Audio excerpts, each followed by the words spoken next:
La perte de poids, à mon sens, ça ne peut avoir qu'un effet latéral et transitoire.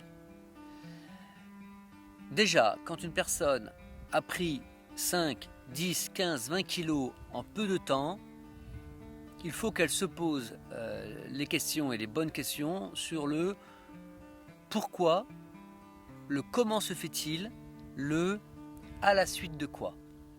Comment se fait-il que j'ai pris autant de kilos? Et si elle arrive à identifier, soit elle-même, soit accompagnée d'une personne, les causes de cette prise de poids, c'est déjà énorme.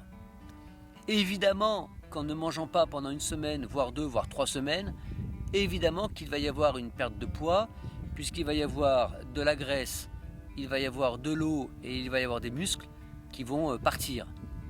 Bien évidemment, il y aura une perte de poids. En général, on perd entre 5 à 7% de son poids sur une semaine. Et quand une personne sur une semaine est à 10% de son poids, c'est beaucoup. Il vaut mieux arrêter le jeûne à ce moment-là. C'est rare, c'est plutôt rare. Et toute la question va être comment ne pas reprendre son poids après un jeûne.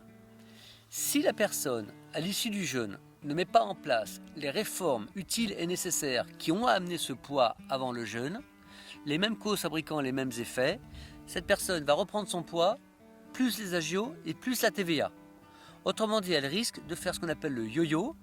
Elle est descendue de 5 kg par exemple, elle va en reprendre 10. Et là, c'est une catastrophe.